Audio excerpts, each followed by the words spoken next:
장로인 나는 사랑하는 가요 곧 내가 참으로 사랑하는 자에게 편지하노라.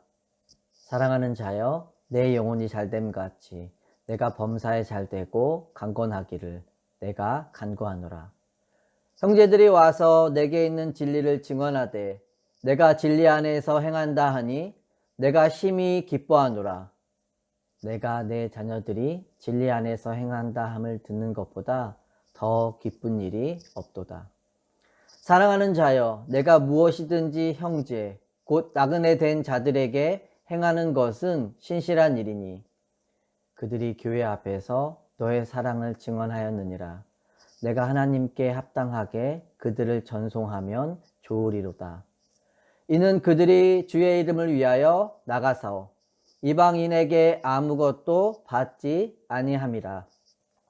그러므로 우리가 이 같은 자들을 영접하는 것이 마땅하니 이는 우리로 진리를 위하여 함께 일하는 자가 되게 하려 함이라. 아멘. 디모데후서 1장 8절에 보면 바울의 영적 아들이었던 디모데를 향한 그의 마음이 잘 나타납니다. 내 눈물을 생각하여 너 보기 원함은 내 기쁨이 가득하게 하려 함이니. 바울의 이 말에는 두 가지 의미가 담겨 있습니다. 먼저는 문자 그대로 영적 아들인 디모데가 보고 싶다는 것이죠. 두 번째는 너를 통해 일하시는 하나님을 보면 내 기쁨이 충만할 것 같다고 말한 것입니다. 나를 통해 일하셨던 하나님이 이제 너를 통해 변함없이 일하실 것에 대한 믿음이 있는 것입니다. 내 안에 계신 하나님이 너의 삶에도 계심을 보면 더 바랄 것이 없다는 것이죠. 바울에게 디모데가 있었던 것처럼 사도 요한에게는 늘 마음이 가고 축복하고 싶은 사람이 있었습니다.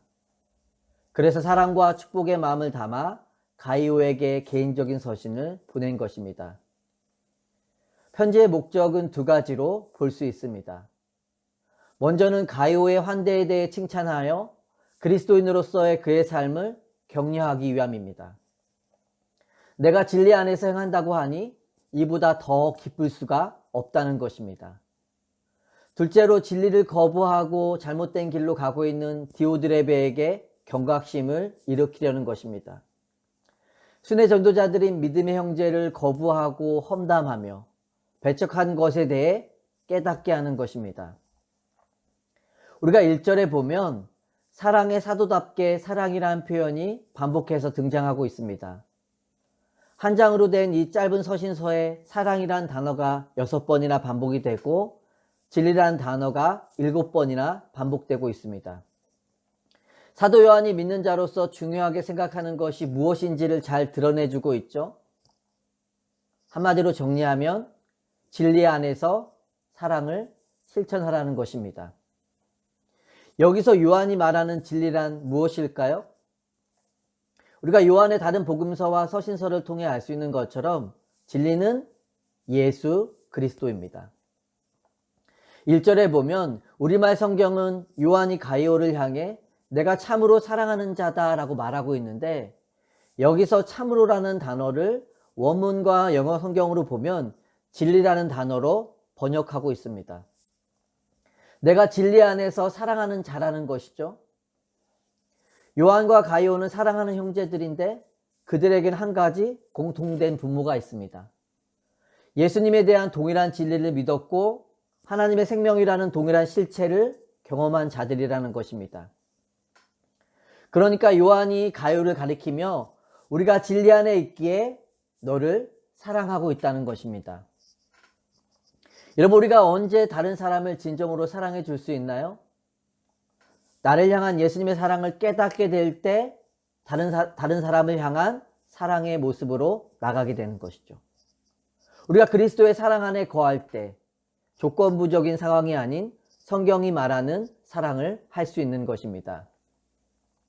2절에 보면 사랑하는 자여 내 영혼이 잘됨 같이 내가 범사에 잘되고 강건하기를 내가 간구하노라. 우리가 믿음의 지체들을 축복해 줄 때 자주 사용하는 성경 말씀입니다. 여러분, 하나님은 우리의 영혼만 건강하기를 원하시는 것이 아니라 육신도 건강하기를 원하시죠.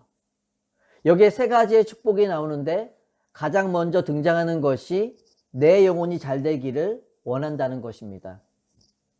여기서 중요한 것은 순서가 기억하여 뒤바꾸지 않는 것입니다.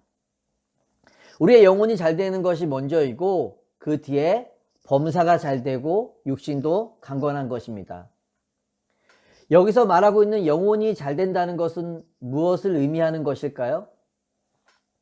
우리가 신약 성경에 보면 이 영혼이라는 단어를 마음 또는 정신이라는 단어와 함께 사용합니다. 그만큼 쉽게 보이지 않는 우리의 내면의 세계를 다루고 있기 때문이죠. 영혼은 보이지 않지만 분명히 존재하는 우리의 속사람이죠. 바울은 에베소서 3장 16절에서 그의 성령으로 말미암아 너희 속사람을 능력으로 강건하게 하기를 기도한다라고 말합니다. 우리의 신앙생활에서 중요한 것이 속사람이라는 것이죠. 우리의 속사람이 진리 안에 거하고 진리를 따라 강건하여질 때 나의 영혼이 잘 되어지는 것입니다. 진리를 따라 삶이 정돈되어 있고 우선순위가 뒤바뀌어 있지 않은 삶을 의미하는 것이죠. 우리가 성경을 보면 영혼에 대한 뒤바뀐 가치관으로 살아가는 자를 보여주고 있습니다. 그 중에 대표적인 등장인물이 있다면 누가복음에 나오는 어리석은 부자였죠. 그는 자신의 계획이 적중하여 소출이 풍성해지자 만족함을 누리며 이렇게 독백합니다. 내가 내 영혼에게 이르되 영혼아 여러 해 쓸 물건을 많이 쌓아두었으니 평안히 쉬고 먹고 마시고 즐거워하자.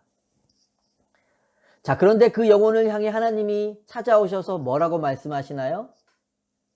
어리석은 자여 오늘 밤 내 영혼을 도로 찾으리니 내 준비한 것이 누구의 것이 되겠느냐. 세상의 관심은 육신의 형통과 건강뿐이죠. 세상은 영혼에는 관심을 두고 있지 않습니다. 우리도 세상에 살기에 육신의 필요만 돌아보는 것이 아니라 나의 영혼을 먼저 돌아볼 수 있어야 합니다. 여러분, 내 영혼이 흔들리면 하나님과의 관계도 흔들리고 삶의 전반적인 부분들이 흔들리게 되죠. 오늘도 성령의 능력으로 나의 속사람이 강건케 되는 은혜가 있기를 예수 그리스도의 이름으로 소망합니다. 자, 3절 말씀입니다. 형제들이 와서 내게 있는 진리를 증언하되 내가 진리 안에서 행한다 하니 내가 심히 기뻐하노라. 진리라는 단어가 반복되어 나오고 있습니다. 형제들이 가이오에 대한 소식을 전해주었는데 가이오가 진리 안에서 행하고 있다. 그리스도의 말씀을 따라 살아가고 있다. 그러니까 예수를 따르는 분명한 정체성을 가지고 제자다운 삶의 모습으로 가이오가 살고 있다는 것입니다. 그것이 요한에게 가장 큰 기쁨의 소식이 되었다는 것이죠. 제가 서두에 이야기했던 것처럼 바울이 디모데를 통해 일하시는 하나님을 보며 기쁨이 충만했던 것처럼 가이오의 삶에 계신 하나님을 보았기에 요한도 더 바랄 것이 없다는 것입니다. 그렇다면 요한이 말하는 진리 안에서 행한다는 것은 무엇인가요? 5절 말씀입니다. 사랑하는 자여 내가 무엇이든지 형제 곧 나그네 된 자들에게 행하는 것은 신실한 일이니. 요한이 진리 안에서 진리를 따라 살아가는 것을 무엇으로 말하고 있나요? 여기서 말하는 진리는 나그네를 환대하는 것입니다. 성경은 항상 약자에 대해 많은 관심을 가지고 있음을 보게 되죠. 우리가 구약에서 약자하면 떠오르는 것이 과부와 고아 그리고 나그네입니다. 하나님은 이스라엘 백성들에게 나그네를 학대하거나 억압해서는 안 된다라고 말씀하시죠. 그러면서 너희도 이집트 땅에서 몸부쳐 살던 나그네였음을 기억하게 하십니다.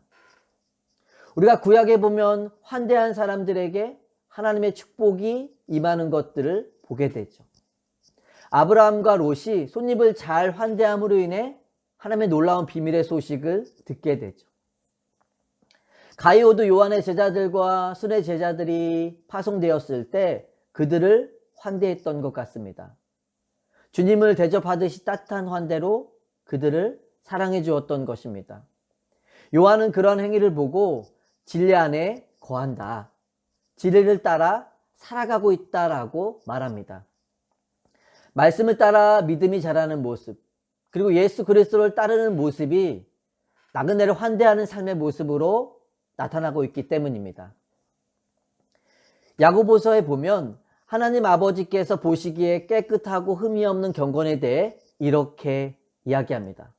야고보서 1장 27절의 말씀입니다. 하나님 아버지 앞에서 정결하고 더러움이 없는 경건은 곧 고아와 가부를 그 환난 중에 돌보고 또 자기를 지켜 새 속에 물들지 아니하는 그것이니라. 세상은 약자인 나그네와 고아와 가부를 홀대하지만 너희는 고아와 가부 그리고 나그네를 내 이웃이라고 생각해야 한다는 것입니다. 그들을 내 몸과 같이 사랑하는 것이 흠이 없는 경건한 자의 삶의 모습이라는 것이죠. 우리가 누군가를 환대하기 위해서는 그를 향한 사랑과 용납이 있어야 합니다. 그런데 우리가 잘 아는 것처럼 사실 내 안에는 그런 사랑과 용납의 마음이 없음을 보게 되죠. 그래서 내가 하나님께 받은 환대를 늘 기억하는 삶이 되어야 합니다. 내가 하나님께 받은 환대가 또 다른 환대를 낳는 은혜로 나타날 수 있기를 예수 그리스도의 이름으로 축원합니다.